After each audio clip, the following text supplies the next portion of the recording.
Welcome back to the channel. If you're here late at night looking for a story to drift off to, you're in the right place.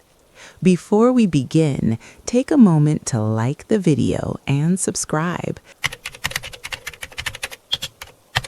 From the outside, the Haraway family looked untouchable, the kind of life people quietly admired and sometimes envied.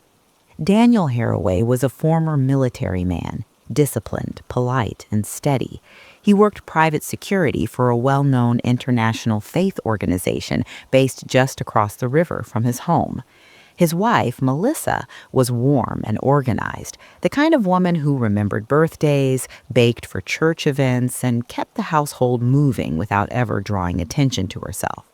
Their two young sons, Ethan and Lucas, were bright, energetic, and inseparable. They lived in a quiet subdivision in Fairbrook, a small Illinois town where neighbors waved from driveways and rarely locked their doors during the day. On Sundays, the Haraways sat in the same pew every week. People saw them as a family anchored in faith and routine, protected from the kinds of darkness that seemed to belong elsewhere. But darkness does not care about appearances. By early 2008, subtle fractures had begun to form beneath the surface of Daniel and Melissa's marriage. Nothing dramatic at first. Long work trips, short answers, a distance that could be explained away as stress or fatigue. Daniel's job required frequent travel, often with little notice. He justified it as duty, as provision, as sacrifice. Melissa tried to believe that. Then the messages started. They arrived in the mail at first, typed letters with no return address. The wording was strange, unsettling. They referenced Daniel's work schedule, cities he had visited, even details about the children's school routines. The letters warned that the family was being watched, that harm was coming, that the ministry Daniel worked for was being judged. Melissa was shaken, but Daniel seemed oddly controlled about it. He told her not to worry. He said threats were common when you worked close to public figures. He reported the letters, as protocol required, and law enforcement took note but found no immediate leads. Still, something felt wrong.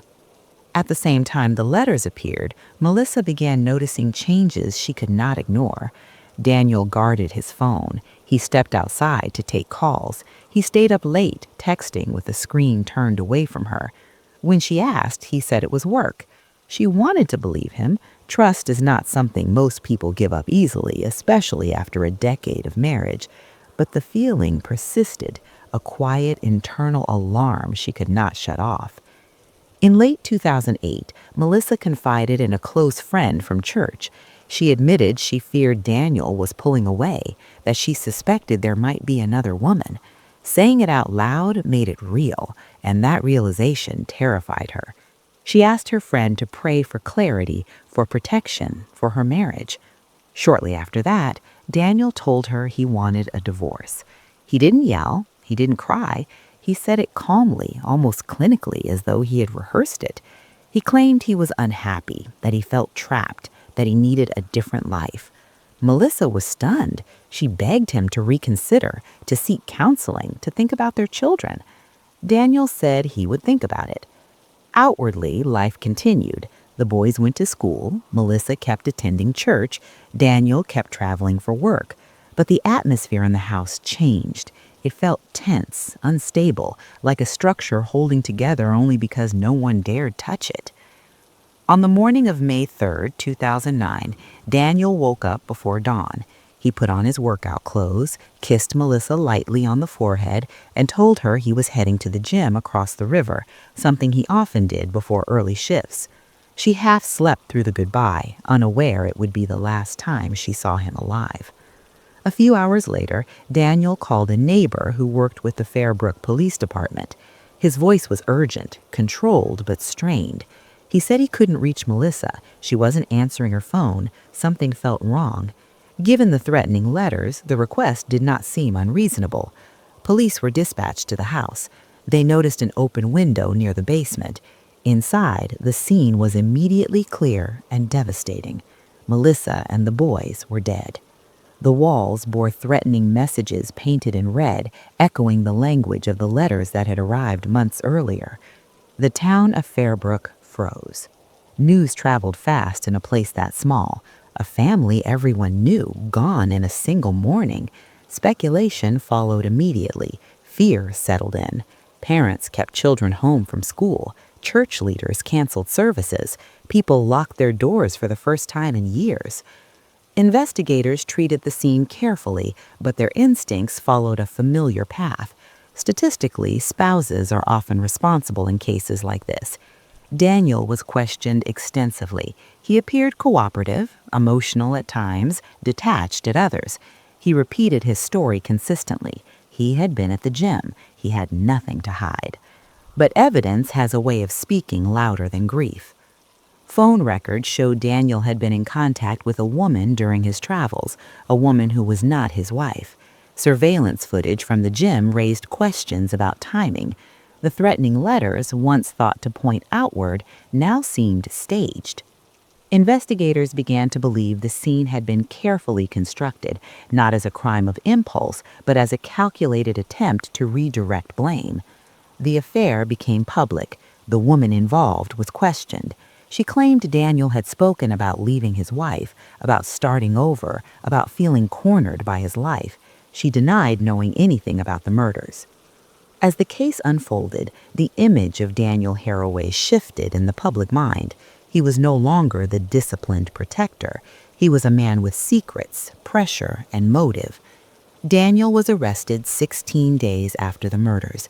The charge stunned the community, but it also answered the question everyone had been avoiding. If the danger did not come from outside, it had come from within.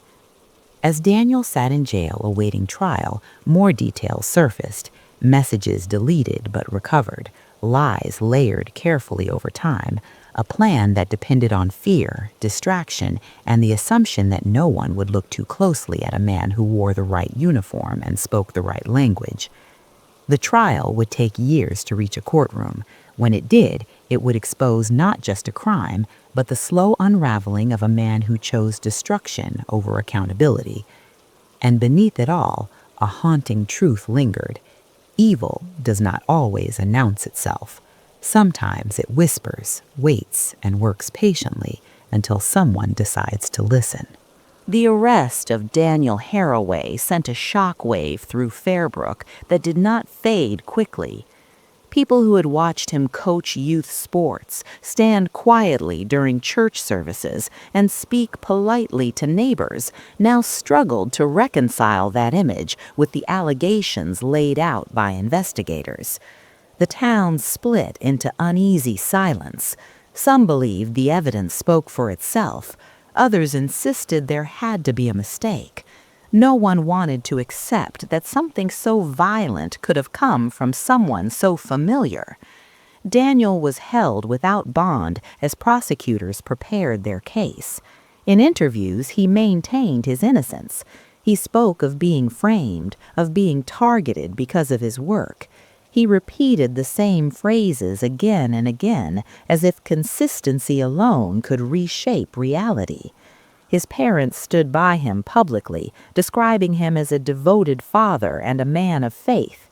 They claimed he was incapable of harming his family. Behind closed doors, investigators continued to build their timeline. They focused on the hours before the murders. Daniel's workout routine became central. Surveillance footage from the gym showed him arriving later than he claimed and leaving earlier. The gap in time was small but significant, enough time, prosecutors argued, for him to commit the acts and stage the scene before driving across the river. Digital forensics told an even clearer story. Messages between Daniel and the woman he had been seeing revealed a growing desperation. He spoke about feeling trapped by his marriage, by his job, by expectations he could no longer meet. He talked about starting over, about a future that did not include Melissa or the boys. He complained about custody, about financial obligations, about the fear of losing everything he had built. The threatening letters, once feared as the work of a stalker, unraveled under scrutiny. Linguistic analysis suggested the same author.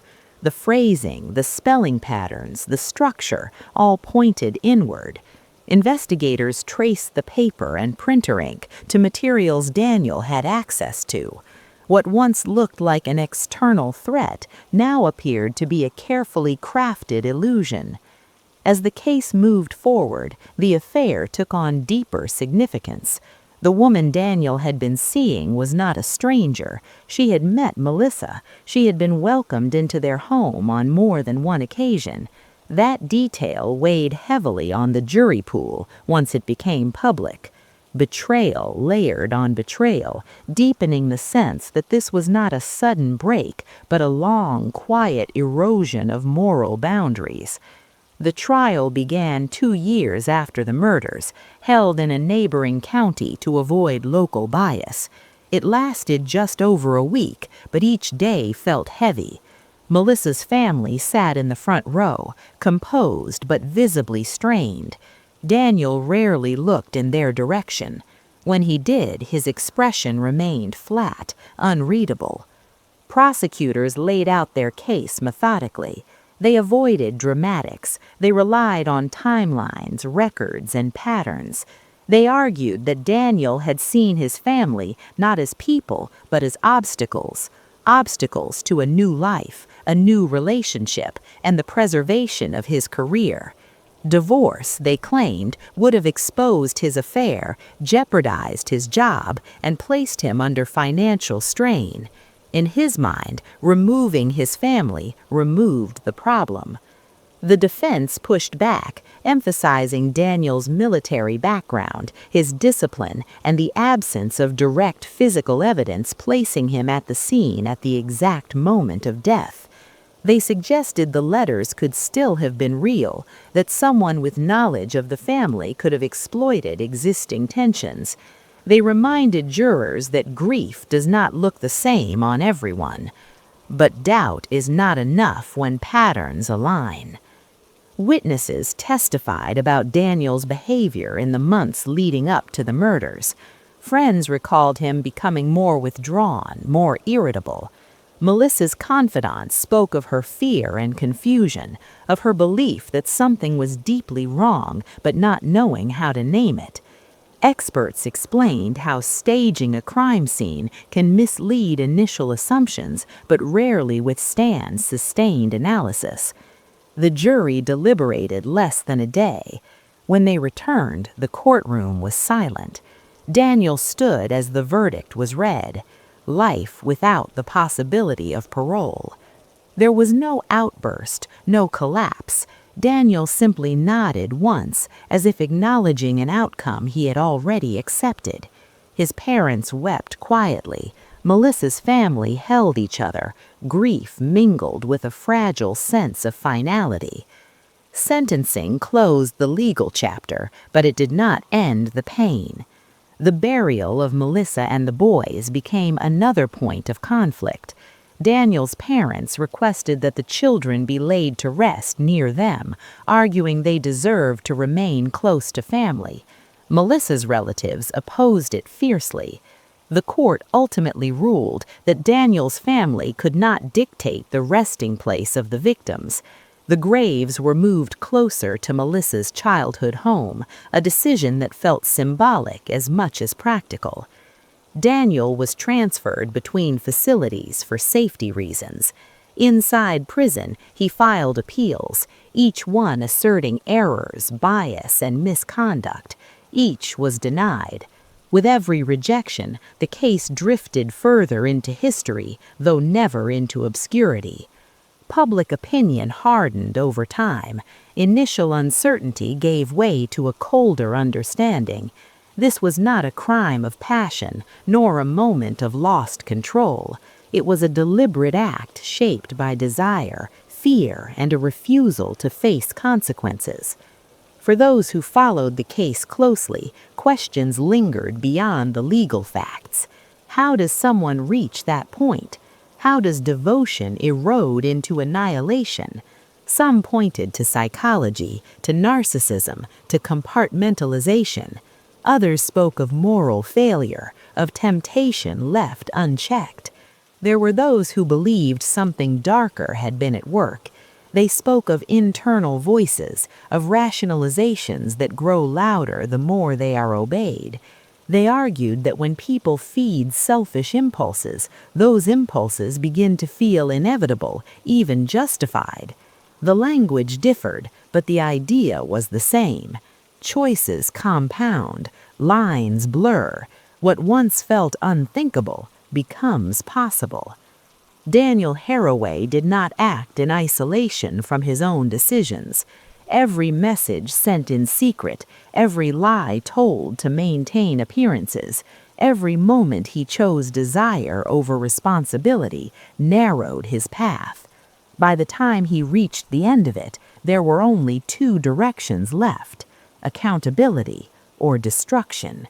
He chose destruction. Fairbrook never fully recovered. New families moved in. Time passed, but the Haraway house remained empty for years, a quiet reminder that safety is not guaranteed by routine, faith, or reputation. Evil does not always arrive loudly. Sometimes it grows quietly, fed by secrecy and fear. And when it finally surfaces, it leaves nothing untouched. In the years that followed the trial, the story of Daniel Haraway faded from headlines but never fully disappeared. It lived on in quiet conversations, in podcasts, in long forum threads where strangers tried to understand how a life that looked so ordinary could collapse into something so final. People were not just fascinated by what happened, they were unsettled by how close it felt to home. Melissa's parents sold her childhood house and moved away, not because they wanted to forget, but because staying meant reliving the loss every day. Birthdays and holidays became exercises in endurance. The absence of the boys was felt most sharply in small moments: an empty chair, a quiet hallway, a toy that no longer had a place. Grief did not soften with time so much as it changed shape, becoming something they carried rather than something that overwhelmed them. The ministry Daniel once worked for released a brief statement years earlier and never spoke publicly about the case again. Internally, policies changed, background checks were expanded, counseling resources were increased. Leaders acknowledged, without naming names, that proximity to faith does not grant immunity from moral failure. For some, that admission came too late. For others, it was a wake-up call. Daniel remained in prison, his appeals exhausted. He wrote letters. Some were sent to journalists, others to religious groups. In them, he spoke about being misunderstood, about regret without responsibility. He framed himself as a victim of circumstance, of pressure, of forces beyond his control. What he never did, at least publicly, was name the harm he caused in full. He spoke around it, not through it. That omission mattered. Those who study violent crime often talk about the stories offenders tell themselves, narratives that justify, minimize, or redirect blame. They are not always lies in the traditional sense. Sometimes they are carefully edited versions of truth, stripped of empathy. In Daniel's case, the story he told himself appeared to be one where he was cornered, threatened, and left with no options. Reality offered many options. He rejected the ones that required accountability. As time passed, discussions around the case shifted from evidence to meaning. People argued about motive. Some focused on the affair, seeing it as the spark that ignited everything else. Others emphasized fear: fear of exposure, fear of loss, fear of a future that did not align with the image he had built. There were also those who believed the answer could not be found in one cause alone, but in the accumulation of many small choices made without reflection. The language people used to describe those choices varied. Some spoke in psychological terms: ego, entitlement, compartmentalization. Others framed it spiritually, describing temptation as something that grows louder the more it is entertained. Regardless of the lens, the conclusion often landed in the same place. Nothing about the outcome was inevitable until Daniel decided it was. One of the most haunting aspects of the case was how carefully it was staged, not because the staging was clever, but because it revealed intent. It showed time taken, thought applied. It showed that this was not a moment of blind rage, but a sequence of decisions carried out with a goal in mind. That realization forced many to confront an uncomfortable truth. The most dangerous acts are not always impulsive. Sometimes they are quiet, planned, and disguised as solutions. For families watching from the outside, the case became a warning, not about strangers, but about familiarity, about the danger of assuming that shared faith, shared routines, or shared history are safeguards against harm. Trust, people realized, must be paired with honesty. Silence can be protective, but it can also be corrosive. Melissa's friends often spoke about signs they wished they had taken more seriously: her growing anxiety, her private requests for prayer, her fear of being alone with questions she could not answer. None of those signs pointed directly to violence, but together they painted a picture of someone living in uncertainty, trying to hold a family together while sensing it was already breaking. There was also the matter of the letters, the fake threats that had once drawn sympathy. In hindsight, they became a symbol of how deception works. When someone is willing to invent danger to distract from their own actions, they are already crossing a line. Lies require maintenance. Each one demands another. Over time, the effort to sustain them can become all-consuming. The boys, Gavin and Lucas in this retelling, became more than victims. They became reminders of what was lost when one person chose himself over everyone else. Their names were used in campaigns supporting families affected by domestic violence. Their story was shared in training sessions for law enforcement, emphasizing the importance of looking beyond initial narratives. People asked whether anything could have stopped it, whether intervention, counseling, or accountability earlier in the process might have changed the outcome. Those questions do not have satisfying answers. What they do offer is direction. They point toward the need for spaces where people can confront failure without hiding, where consequences are faced before desperation turns destructive. There is a tendency, when faced with crimes like this, to search for something extraordinary, a diagnosis, a secret history, a hidden villain. But often the truth is more ordinary and therefore more frightening. This was a man who wanted something he believed he could not have without destroying what stood in his way. He chose the path that preserved his image, not human life. Some will always frame the story in terms of external influence, temptation, darkness, voices, metaphorical or otherwise, that encourage harm. Others will insist on purely rational explanations. Both perspectives attempt to answer the same question: how does someone cross a line they once would have sworn they never could? The answer may lie in erosion. Values do not disappear overnight. They wear down. Each compromise makes the next easier. Each secret makes honesty feel riskier. Eventually, the distance between who someone believes they are and what they are willing to do becomes vast. At that point, reality feels like an enemy. Daniel Haraway now lives within concrete walls, his days measured and contained. The life he tried to protect no longer exists. The future he imagined never came. All that remains is time and the weight of what cannot be undone. For those left behind, the story carries a different lesson. Pay attention to discomfort. Speak when something feels wrong. Understand that love does not require silence, and faith does not demand denial.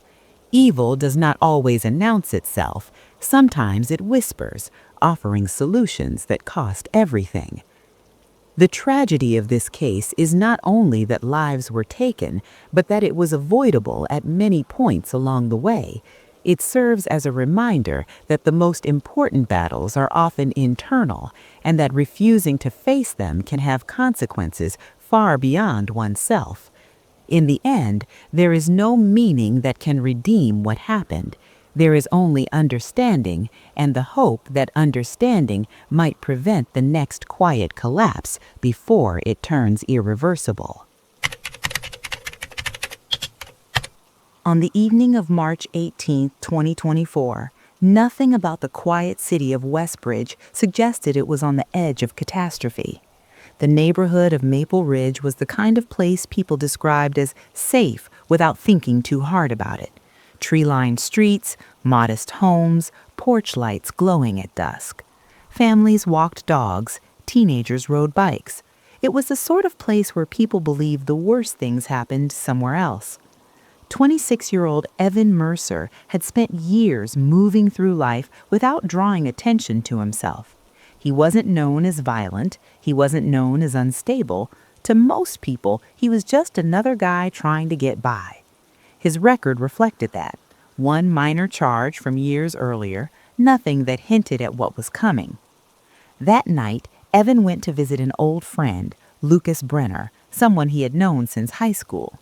Lucas lived with his mother, Helen Brenner, in a small house on Alder Street. The two men had drifted in and out of each other's lives over the years, but they stayed connected enough that a visit didn't seem unusual. According to Evan's later statements, the evening started casually. Music played quietly, conversation stayed light. At some point, they smoked marijuana together, something they had both done before without incident. Evan would later claim that the drug was mixed with something else, something he hadn't expected. Investigators would never fully confirm that claim, but what mattered most was what followed. Evan said his thoughts began to race. He felt watched, threatened, unsafe. He became convinced that something was wrong, that the people around him were no longer who they appeared to be. Fear turned into suspicion. Suspicion hardened into certainty. What happened next unfolded quickly and violently, shattering the illusion of safety that surrounded the Brenner home. Lucas was found outside the house later that night, critically injured. He managed to make his way back inside before collapsing. Helen Brenner was discovered inside as well. Both were pronounced dead at the scene. The shock rippled outward almost immediately, drawing neighbors into the street and first responders into a situation they could not yet fully comprehend. But the violence did not stop there. Evan fled the Brenner residence in his pickup truck, moving through the neighborhood with a sense of urgency and confusion that witnesses would later struggle to describe. He encountered Mark Ellison, a postal worker nearing the end of his route on Cedar Lane. What happened between them lasted only moments, but it left Mark severely injured and fighting for his life. From there, Evan continued deeper into the neighborhood, forcing his way into another home on Brookside Drive. 3 adults inside were attacked, but survived after fighting back. One family dog intervened, slowing Evan long enough for the victims to escape and call for help. Police dispatchers were overwhelmed with calls. Reports came in fragmented and panicked. A man attacking people, multiple locations, no clear motive. Officers realized quickly that they were dealing with an active and unpredictable threat moving through residential streets. The most devastating moment came when Evan entered another home just a few doors away. Inside were 3 teenage girls who had been spending the evening together. One of them, Natalie Moore, was killed. The other 2 survived with injuries that would leave lasting physical and emotional scars. By this point, fear had overtaken the neighborhood entirely. Residents barricaded themselves inside their homes. Sirens echoed from every direction. Police units flooded the area, coordinating a response while trying to anticipate Evan's next move. He continued moving, breaking into another house on Florence Court. Emily Carter, who lived there alone, managed to escape and run into the streets screaming for help. A passing driver, Daniel Reeves, stopped his car when he saw her. He tried to intervene. He was attacked as well. Police finally confronted Evan a short distance away. Officers surrounded him behind a row of houses near Elmwood Road. Witnesses later described shouting, commands, and chaos. After a brief struggle, Evan was taken into custody. He was injured, bloodied, and appeared disoriented. The spree was over. In total, 4 people were dead, 7 others were injured. An entire city was left trying to understand how a single night could unravel so completely. The case drew immediate national attention. News outlets descended on Westbridge. Politicians issued statements. Vigils were organized. People searched for meaning, for warning signs, for something that would make sense of what had happened. Evan did not deny his actions. From the beginning, he spoke openly with investigators. He described overwhelming paranoia, fear, and a belief that he was in danger. He insisted that something in the drug had triggered a break in his mind. But questions remained. Lucas had smoked the same substance. He had not attacked anyone. Why Evan? Friends described Evan as quiet, sometimes withdrawn, but not violent. There were no public signs of rage, no threats, no social media posts suggesting hatred or intent. The transformation appeared sudden, but investigators knew better to believe that something like this came from nowhere.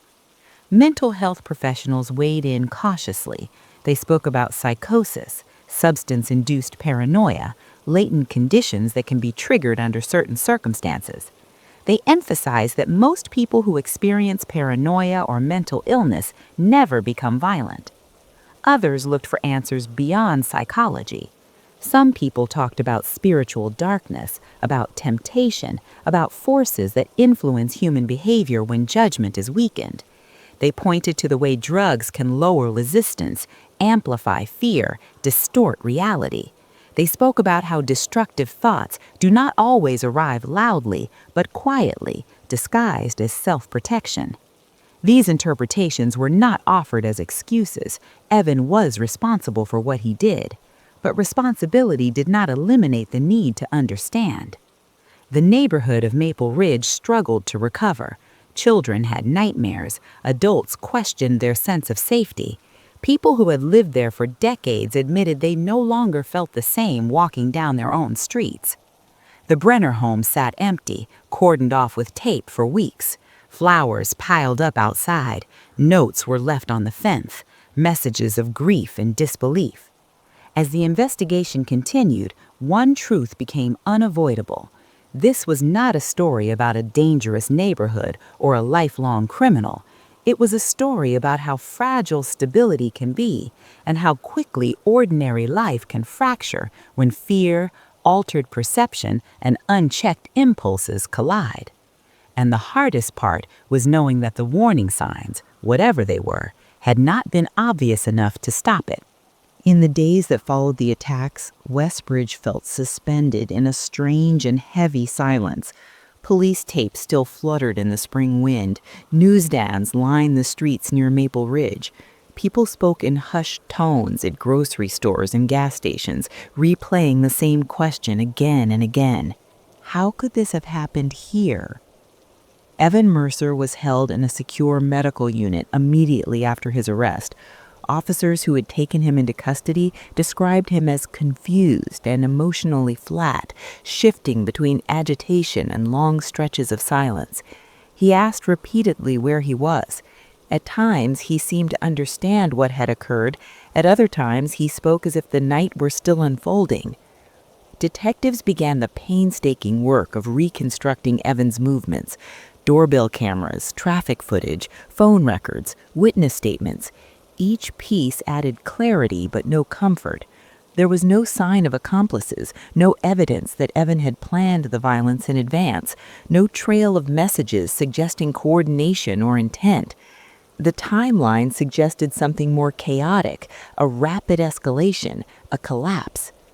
Investigators interviewed friends, co-workers, family members. They were looking for changes in behavior, warning signs, anything that might explain how Evan went from a social visit to a multi-location attack in less than an hour.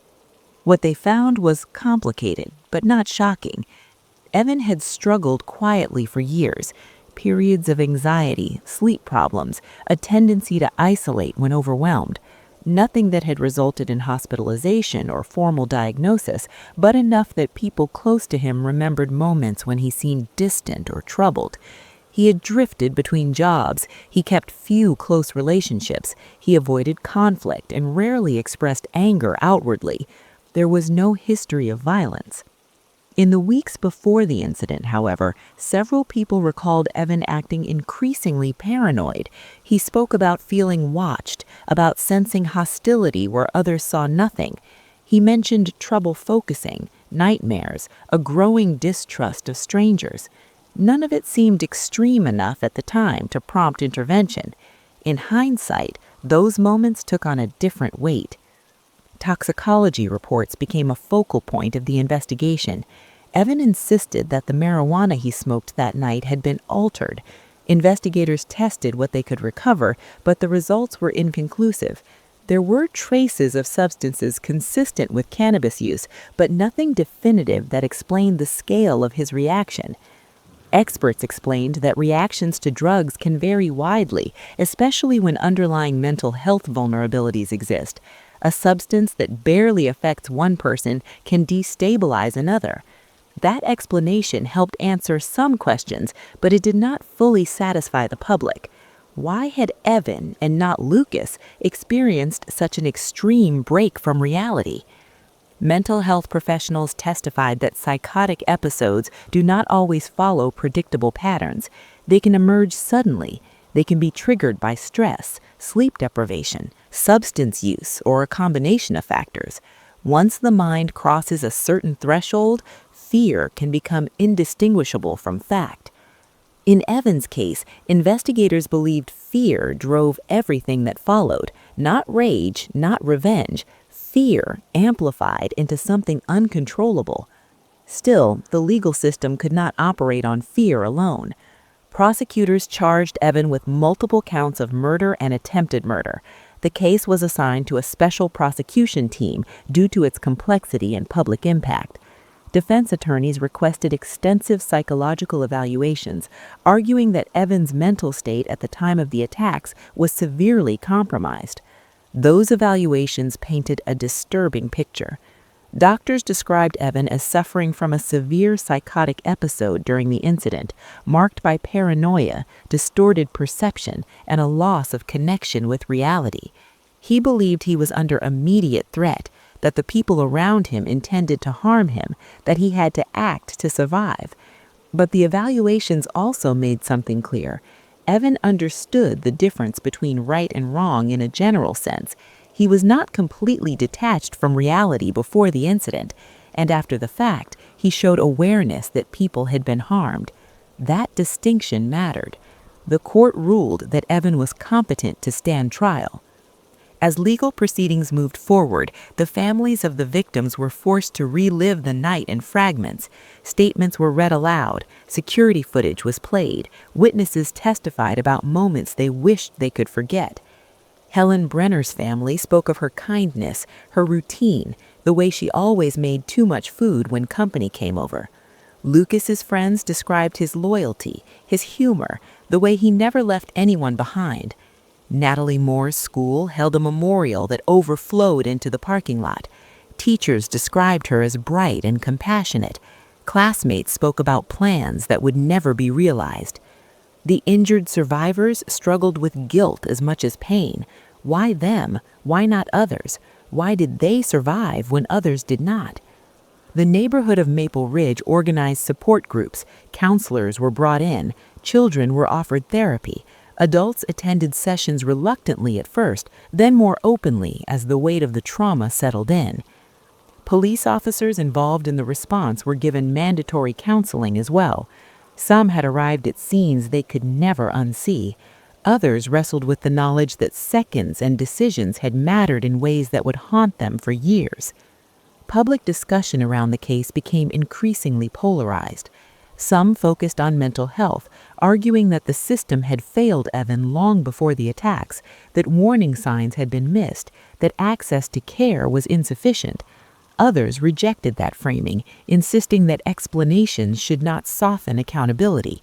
They feared emphasizing mental illness risked excusing violence or stigmatizing people who struggled but never harmed anyone.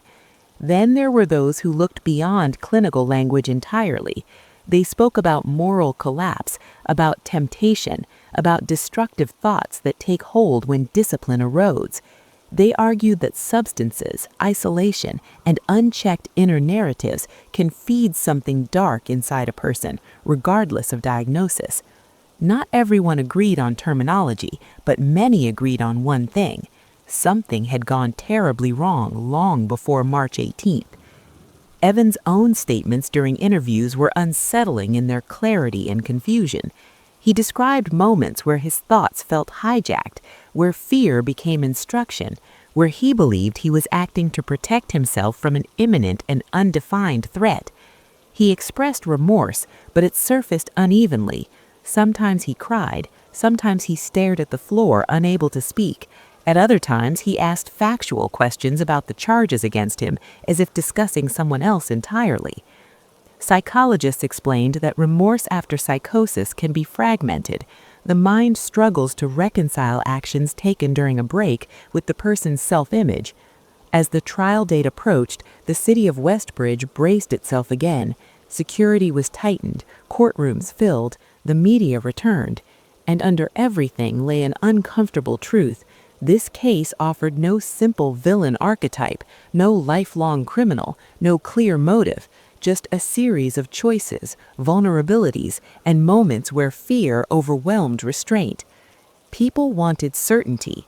They wanted a clear reason why 4 people were dead and 7 others were forever changed. But certainty was the one thing this case refused to provide. By the time the jury was seated, the question was no longer whether Evan Mercer committed the acts. That was not in dispute.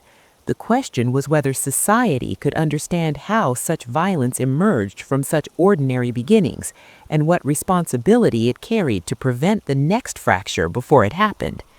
That question hung over the courtroom, unanswered, as the trial began. The trial unfolded under a weight that no one in the courtroom could ignore. From the first day, it was clear that this would not be a case decided by mystery or doubt about what had happened. The facts were grim and largely uncontested. Evan Mercer had moved through Maple Ridge that night, leaving devastation behind him. The evidence was extensive: the videos, the witnesses, the physical trail. What remained uncertain was how to frame the meaning of it all. Prosecutors focused on responsibility.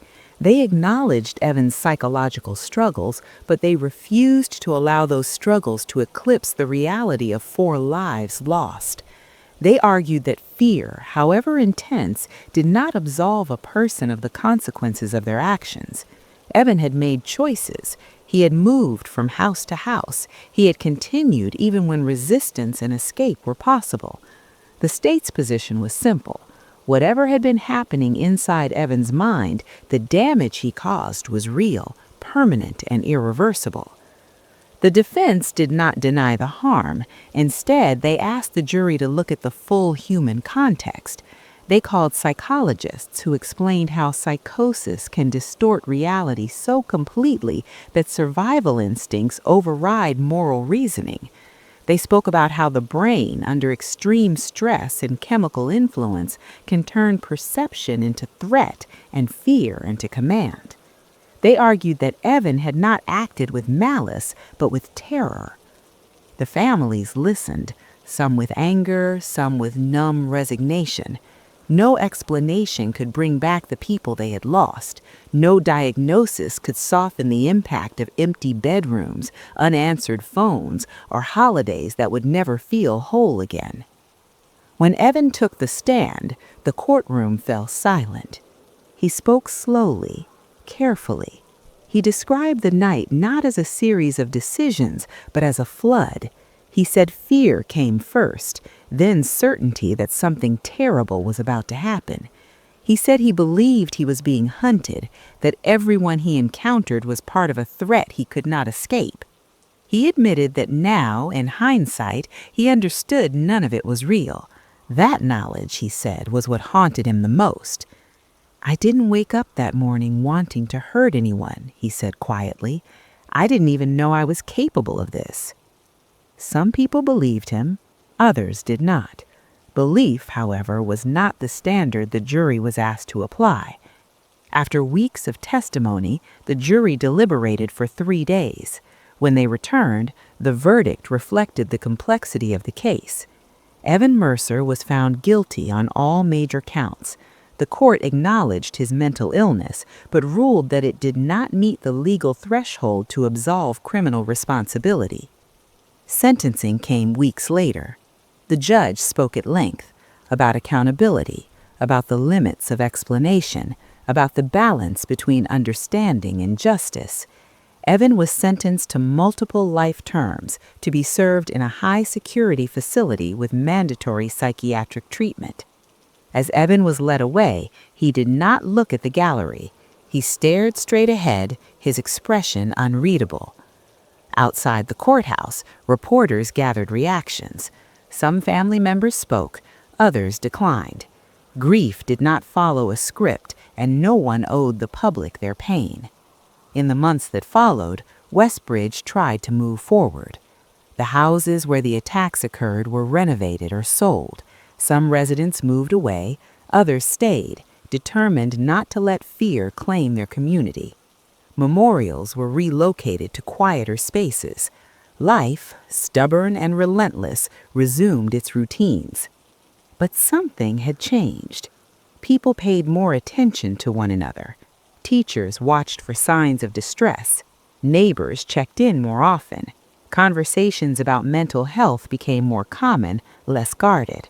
Not because people believed they could prevent every tragedy, but because silence no longer felt acceptable. There were also deeper conversations, ones that did not fit neatly into policy discussions or clinical frameworks. Some residents spoke about moral responsibility, about the inner battles people fight every day, about the thoughts that surface in moments of weakness and the importance of not feeding them, about how isolation, substance use, and unresolved trauma can quietly erode restraint. Others spoke in spiritual terms, about temptation, about darkness that preys on fear and confusion, about the idea that destructive impulses rarely arrive fully formed, but grow through neglect, indulgence, and denial. These conversations did not replace science or law, but they existed alongside them, offering another way for people to make sense of what had happened. Not everyone agreed, and they did not need to. The point was that the community was no longer pretending that such events were impossible or incomprehensible. Evan Mercer became a name that faded from headlines but lingered in memory. In prison, he underwent long-term psychiatric care. Reports indicated periods of stability and clarity, followed by episodes of deep remorse. He wrote letters he never sent. He participated in treatment. He lived with the knowledge that no amount of insight could undo what he had done. The families of the victims carried a different burden. They learned to navigate anniversaries, court documents, and the strange experience of grieving in public. Some found comfort in advocacy, others withdrew. Healing did not follow a straight line. Years later, when people spoke about the Maple Ridge attacks, they no longer spoke only about violence. They spoke about warning signs, about the fragile line between ordinary life and catastrophe, about the importance of paying attention to fear before it becomes something else. This was not a story with redemption in the traditional sense. There were no neat lessons, no simple villains, no satisfying explanations. It was a story about vulnerability, about how quickly stability can fracture, about the danger of ignoring inner chaos, whether it's framed as psychological, moral, or spiritual. Most of all, It was a reminder that evil does not always announce itself. Sometimes it whispers, sometimes it hides behind familiarity, and sometimes it emerges not from hatred, but from fear left unchecked.